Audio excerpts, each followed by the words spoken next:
Welcome to iDream media. So మోకాలు నొప్పుల సమస్య చాలా మందిని వేధిస్తూ ఉన్న సమస్య. అయితే ఈ మధ్యకాలంలో ఏంటంటే 20 years ఆఫ్ ఏజ్లోని ఈ సమస్య అనేది మనం చూస్తూ ఉన్నాము. అయితే దీనికి ఎలాంటి ఎక్సర్సైజులు ఉన్నాయి, సో అంతేకాకుండా మోకాలు నొప్పులు ఉన్నవారు వాక్ చేయొచ్చా, వివరాలు తెలుసుకుందాం. ఈరోజు మనతో పాటు ఉన్నారు ప్రముఖ ఫిజియోథెరపిస్టు భాను పూర్ణిమ గారు ఫ్రమ్ ఫిజియోకేర్. మేడం నమస్తే అండి. నమస్తే అండి. సో జనరల్గా మోకాలు నొప్పుల సమస్య చాలా చిన్న వయసులోనే వస్తుంది. ఎందుకు అసలు ఈ సమస్య ఇంత చిన్న వయసులో వస్తుంది? ఇంతకుముందు మోకాలు నొప్పులు అంటే 65-70 సంవత్సరాలు దాటిన వాళ్ళలో మాత్రమే చూసేవాళ్ళం. ఇప్పుడు లేట్ 20s ఎర్లీ 30sలో కూడా మోకాలు నొప్పుల సమస్య అనేది బాగా ఎక్కువ చూస్తున్నామండి. ఒకప్పుడు ఎక్స్రేలు చూస్తే ఏజ్ చెప్పగలిగే వాళ్ళం. లక్కీగా మేము రిటైర్డ్ ప్రొఫెసర్స్ అండర్లో చదువుకున్నాము. సో వాళ్ళు ఇలా ఎక్స్రే చూడంగానే వాళ్ళ ఏజ్ కరెక్ట్గా చెప్పగలిగే వాళ్ళు. ఇప్పుడు ఎక్స్రేలు చూస్తుంటే ఎవరి ఏజ్ ఎంతో గెస్ చేయలేకపోతున్నాం. So late 20s and early 30s వాళ్ళు కూడా 60 ఏళ్ళు 70 ఏళ్ళ వాళ్ళ ఎక్స్రేల్ లాగా అరిగిపోతున్నాయండి. ఇంటెన్సిటీ అలా ఉంది, చాలా సివియర్ గా ఉంది. దీనికి కారణాలు అంటే లైఫ్ స్టైల్ చేంజెస్ అని చెప్పుకోవచ్చు అండి. చిన్న ఏజ్ నుంచి ఆటలు లేకపోవడం, జాబ్ నేచర్, కంటిన్యూస్ గా స్టాండింగ్ కానీ సిట్టింగ్ కానీ జాబ్స్ లో ఉండడము, ప్లస్ ఇంకొకటి బోన్ చేసేటప్పుడు డైనింగ్ టేబుల్స్ మీద కూర్చొని తినడము. ఒకప్పుడు అందరూ ఫ్యామిలీ అందరూ కింద కూర్చొని పీటల మీద చేపల మీద తినేవాళ్ళు. ఇప్పుడు అందరూ డైనింగ్ టేబుల్స్ మీదే. ప్లస్ ఇంకొకటి టాయిలెట్స్. ఒకప్పుడు ఇండియన్ టాయిలెట్స్ ఉండేవి, కంప్లీట్ గా మోకాళ్ళు యూసేజ్ కంప్లీట్ గా ఫోల్డ్ చేసి అట్లీస్ట్ రోజులో కనీసం ఒక 5-6 సార్లన్నా కంపల్సరీగా మోకాలు కంప్లీట్ గా యూజ్ చేసేవాళ్ళం. ఇప్పుడు అన్ని వెస్ట్రన్ టాయిలెట్స్ అయిపోయాయి, డైనింగ్ టేబుల్ మీద డిన్నర్ అయిపోయింది, ఆటలు తగ్గిపోయాయి, స్కూల్స్ లో గ్రౌండ్స్ ఉండటం లేదు, మొత్తం సెడెంటరీ మొత్తం. సో మోస్ట్లీ ఈ లైఫ్ స్టైల్ చేంజెస్ వల్ల ఇవి చాలా ఎక్కువగా చూస్తున్నాం. ఓకే, చాలా చిన్న వయసులోనే మోకాలు అరిగిపోతున్నాయి. ఏదైనా డెఫిషియన్సీ వల్ల కూడా ఈ మోకాలు నొప్పులు వస్తాయా? యూజువల్లీ కాల్షియం డెఫిషియన్సీ వల్ల బోన్స్ తొందరగా అరిగిపోతాయండి. బోన్స్ లో ఉండే ప్రాబ్లం కంటే ఈ మోకాళ్ళ నొప్పులు రావటానికి ప్రముఖ కారణం మజిల్ వీక్నెస్ అండి. ఇప్పుడు స్కెలిటన్ స్ట్రక్చర్ అనేది ఇప్పుడు 2 బోన్స్ ఇలా ఉన్నాయి అంటే 2 బోన్స్ ని ఆ ప్లేస్ లో పట్టు ఉంచేవి మజిల్స్. సో మజిల్స్ ఎప్పుడైతే వీక్ అవడం స్టార్ట్ అవుతాయో, సో మజిల్స్ కి మనం ఎప్పుడైతే కంప్లీట్ గా వర్క్ ఉండదో అవి స్లోగా పట్టొదిలేస్తూ ఉంటాయి. సో మజిల్స్ ఎప్పుడైతే పట్టొదిలేస్తాయో బోన్స్ అనేవి దగ్గరకు వస్తాయి. సో అప్పుడు ఒకదాని మీద ఒకటి ఇలా దూరంగా ఉండి కదలాల్సిన జాయింట్ బోన్స్ దగ్గరకు వచ్చేసరికి ఒకదానికి ఒకటి రాసుకొని మనకి విపరీతమైన నొప్పులు అనేవి వస్తూ ఉంటాయి జాయింట్స్. మోకాలు నొప్పులు ఉన్న వాళ్ళు కొందరేమో వాక్ చేస్తే మోకాలు నొప్పులు కంట్రోల్లో ఉంటాయి, తగ్గిపోతాయి అంటారు. కానీ కొందరు ఏమంటారంటే మేము వాక్ చేస్తున్నాము, మాకు మోకాలు నొప్పులు ఎక్కువయ్యాయి అంటారు. అది ఎలాగా అంటే ఇప్పుడు మోకాళ్ళ నొప్పులకి రకరకాల కారణాలు ఉంటాయండి. సే ఫర్ ఎగ్జాంపుల్ అంటే జనరల్ గా మోకాలు అరిగిపోయినాయి అంటాం కదా, అంటే ఆస్టియోఆర్థరైటిస్ అంటాం. అలా కాకుండా ఏదైనా వేరే రీజన్ వల్ల మీకు జాయింట్ లో పెయిన్స్ ఉండి, say for example rheumatoid arthritis కానీ లేదా ఇంకేదైనా సమస్య వల్ల కీళ్ళ నొప్పులు ఉంటే అలాంటి కండిషన్స్ లో వాకింగ్ చేస్తే నొప్పులు ఎక్కువ అయ్యే ఛాన్సెస్ ఉంటాయి. బట్ రెగ్యులర్ దీంట్లో మాత్రము వాకింగ్ చేస్తూనే ఉండాలి. సో మనం ఎప్పుడైతే యాక్టివిటీ తగ్గుతుందో, ఇందాక మనం మాట్లాడుకున్నాం కదా మజిల్ వీక్నెస్ వచ్చినప్పుడు ఆ జాయింట్స్ అనేవి అరిగిపోతూ ఉంటాయి. చాలా మంది చెప్తూ ఉంటారు ఆల్రెడీ అరిగిపోయిందండి, ఇంకా ఎక్కువ నడిస్తే ఇంకా ఎక్కువ అరిగిపోతుందేమో అని అసలు నడవటం మానేసాము అనేసి. అది కరెక్ట్ కాదండి. ఎంత యాక్టివ్ లో ఉంటే మనం జాయింట్ ని అంతా కాపాడుకోవచ్చు. ఓకే, అయితే ఎంతసేపు వాక్ చేయాలి? యూజువల్లీ అండి ఏ ఏజ్ గ్రూప్ అయినా 40 minutes వాక్ అనేది కంపల్సరీ అండి ఎవరికైనా కూడా.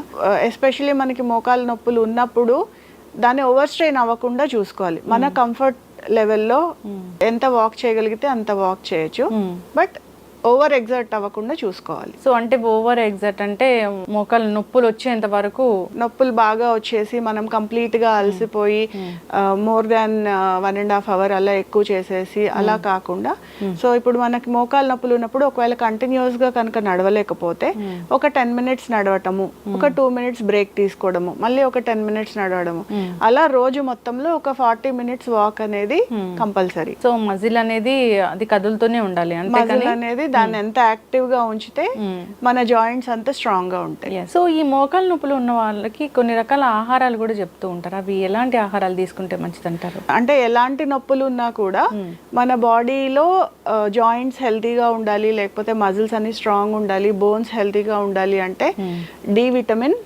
Calcium, and vitamin C. So ఇవి 3 చాలా ఇంపార్టెంట్ అండి. మనకి వైటమిన్ డి ఎండ నుంచి వస్తుంది. ఇప్పుడు మనము అన్ని కంప్లీట్ గా ఏసీలో ఉండటము, అస్సలు సూర్యరశ్మి మన బాడీకి తగలకపోవడం వల్ల కూడా వైటమిన్ డి డెఫిషియన్సీ చాలా ఎక్కువగా చూస్తున్నాం. సో ఇంకొకటి కాల్షియం. సో కాల్షియం మన బోన్స్ అబ్జార్బ్ అవ్వాలి అంటే దానికి వైటమిన్ సి, డి విటమిన్ ఉండాలి. సో ఈ 3 ఉంటే కనుక ఈ జాయింట్ హెల్త్ అనేది మనకి బాగుంటుంది. సో కొంచెం కాల్షియం రిచ్ ఉన్న ఫుడ్ తీసుకోవడం, అంటే మిల్క్ ప్రోడక్ట్స్ కానీ ఆకుకూరలు ఇలాంటివి తీసుకోవడము, కొంచెం వైటమిన్ సి రిచ్ ఉన్నవి ఫుడ్స్ తీసుకోవడము, కొంచెం సేపు ఎండలో ఉండడము. సో ఇవి కనుక రెగ్యులర్ గా చేస్తూ ఉంటే మనము మన జాయింట్ హెల్త్ ని కాపాడుకోవచ్చు. ఓకే. అయితే జనరల్ గా ఈ మనం 20 years ఆఫ్ ఏజ్ అలానే చూస్తూ ఉన్నాం ఈ మోకాల నొప్పులు. అయితే ఏంటంటే వీళ్ళు బాడీ బిల్డ్ చేయాలి, జిమ్కి వెళ్ళాలి, ఇలాంటివి ఉంటూ ఉంటాయి. సో వీళ్ళు ఎలాంటి వ్యాయామాలు అవాయిడ్ చేస్తే మంచిది అంటారు? బాడీ మజిల్ బిల్డ్ చేసే వ్యాయామాలు డెఫినెట్లీ మంచివేనండి.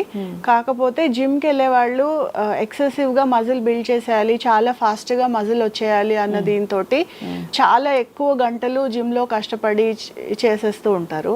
అలా కాకుండా కొంచెం ఆప్టిమైజ్ చేసుకుని, అంటే కొంచెం టైమింగ్స్ చూసుకొని మధ్య మధ్యలో బ్రేక్స్ ఇస్తూ చేసుకుంటే ఎలాంటి ఇబ్బంది రాకుండా ఉంటుంది. మోకాలు నొప్పులు సాధారణంగా రాకుండా ఉండాలి, మనం అవాయిడ్ చేయాలంటే ఎక్కువగా స్టేర్స్ ఎక్కడం అవాయిడ్ చేస్తే మోకాళ్ళని మనం ప్రొటెక్ట్ చేసుకోవచ్చు. మెట్లు ఎక్కకుండా ఉండాలి. మెట్లు అంటే అస్సలు ఎక్కొద్దని కాదు, మనము కొంతమందిని చూస్తుంటాం మెట్లు ఎక్కొద్దన్నారు కదా అని కనీసం 3 మెట్లు 4 మెట్లు ఉంటే కూడా ఎక్కడం మానేస్తూ ఉంటారు. అలా కాదండి, కంటిన్యూస్ గా 4 ఫ్లోర్లు 5 ఫ్లోర్లు అలాంటి ఎక్కాల్సి వస్తే, ఇప్పుడు కొంతమంది బయట చూస్తూ ఉంటారు కదా, వెయిట్ వాచ్ చేసుకునే వాళ్ళు లిఫ్ట్ అవాయిడ్ చేసి కంటిన్యూస్ గా మెట్లు ఎక్కేయడము అలాంటివి. So more than 4 floors 5 floors ఉంటే కనుక కొంచెం మెట్లు ఎక్కడం అనేది అవాయిడ్ చేస్తే మోకాళ్ళని మనం ప్రొటెక్ట్ చేసుకోవచ్చు.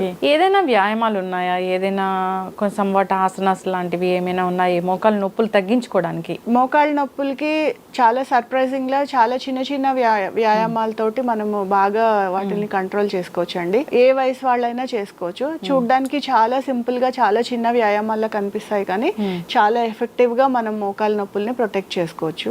ఇలా ఒక టవల్ కానీ బెడ్షీట్ కానీ ఏదైనా ఈ మాత్రం మందంలో రోల్ చేసుకోవాలండి.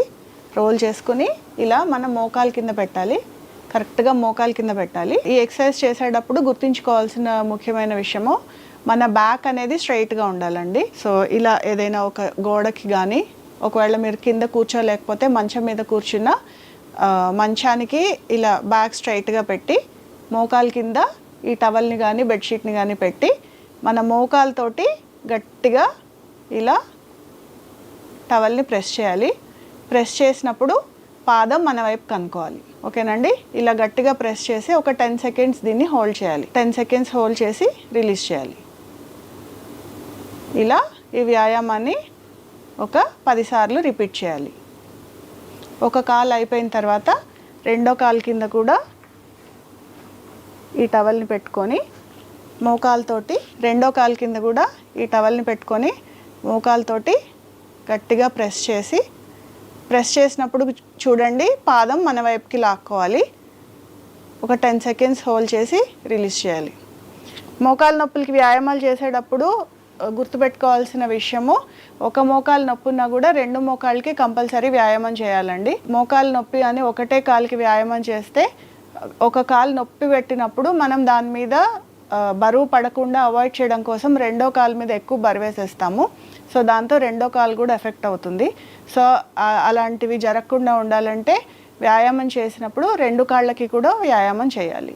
ఎస్, అయితే మేడం మీరు చెప్పినట్లుగా చిన్న చిన్న వ్యాయామాలతో ఈజీగా మనం మోకాళ్ళ నొప్పులు తగ్గించుకోవచ్చు. అవునండి, నిజంగా మోకాళ్ళ నొప్పి వచ్చిందంటే దానికి ఒక టాబ్లెట్ వేసుకుంటారు, దానివల్ల వచ్చే కాంప్లికేషన్స్ చాలానే ఉంటాయి. అవునండి. సో కింద కూర్చొని చేసే వ్యాయామం మనకు చాలా సింపుల్ గా ఉంది. అయితే ఇంకా ఎటువంటి వ్యాయామాలు చేసుకుంటే ఈ మోకాళ్ళ నొప్పుల నుంచి మనం విముక్తి పొందొచ్చు? ఇలా మనం ఎలా కూర్చున్నామో అలాగే చేసుకోవచ్చండి. ఎలా చేయాలో చూపిస్తాను. మోకాళ్ళ నొప్పులకి సంబంధించి ఏ వ్యాయామం చేసినా మీరు గుర్తుపెట్టుకోవాల్సింది, మన బ్యాక్ అనేది స్ట్రైట్ గా పొజిషన్ చేసుకోవాలండి. మన బ్యాక్ స్ట్రైట్ గా ఉందో లేదో చేసుకోవడానికి ఈ వ్యాయామము అద్దం ముందు చేస్తే మన పొజిషన్ మనకు అర్థమవుతూ ఉంటుంది. సో ఇలా కూర్చున్నాను కదా, సో ఇప్పుడు మన మోకాల్ని ఇలా స్ట్రైట్ గా పైకి లేపాలి. సో పైకి లేపి పాదం మన వైపు కనుక్కోవాలి. ఈ కింద నుంచి స్ట్రెచ్ అయింది మనకు తెలుస్తూ ఉంటుందండి. సేమ్ ఇందాక మనం చూపించాం కదా, 10 సెకండ్స్ హోల్డ్ చేసి స్లోగా కింద పెట్టాలి. అట్లాగే రెండో కాలు కూడా పైకి లిఫ్ట్ చేసి పాదం మన వైపు కనుక్కోవాలి. పాదం మన వైపు అనుకొని ఒక 10 seconds హోల్డ్ చేసి స్లోగా కింద పెట్టేయాలి. సో ఇలా ఎన్ని టైమ్స్ చేయాలి? 10 times అండి, each leg 10 times. So with మనం ఇందాక చూపించిన వ్యాయామంతో పాటు ఇది చేసుకుంటే సరిపోతుంది? అవునండి. ఓకే. ఇప్పుడు ఇది రెండో ఎక్సర్సైజ్ చూసాం కదా, ఇంకొక చిన్న ఎక్సర్సైజ్ అండి, సేమ్ ఇలా కూర్చునే చేసుకోవచ్చు. ఇప్పుడు ఒక్కొక్క కాలు పైకి ఎత్తాం కదా, ఇప్పుడు ఒక కాలు మీద ఒక కాలు క్రాస్ చేసి సేమ్ బ్యాక్ స్ట్రైట్గా ఉండేటట్టు చూసుకొని పైకి లిఫ్ట్ చేయాలి. ఇప్పుడు మనము కిందున్న కాలుకి వ్యాయామం ఇస్తున్నట్టు పైనున్న కాలు కింద కాలుని రెసిస్ట్ చేస్తుంది. అంటే అగెయిన్స్ రెసిస్టెన్స్ మనము ఈ కాలుతో వ్యాయామం చేస్తున్నాం. సో సేమ్ పాదం మన వైపు అనుకొని ఒక 10 seconds హోల్డ్ చేసి కింద పెట్టేయాలి. తర్వాత ఆల్టర్నేట్ చేయాలండి. ఇది ఈ కాలు మీద వేసుకొని పైకి లిఫ్ట్ చేయాలి. మనం కింద కాలు ఏ కాలు అయితే కింద ఉందో దానికి మనం ఎక్సర్సైజ్ చేస్తున్నాం, పైన ఉన్న కాలు దానికి రెసిస్టెన్స్ ఇస్తుంది. సేమ్ పాదం మన వైపు అనుకోవాలి, ఒక 10 seconds హోల్డ్ చేసి కింద పెట్టేయాలి. ఓకే. సో ఇవి మార్నింగ్ ఈవినింగ్ 2 పూట్ల చేసుకోవచ్చు?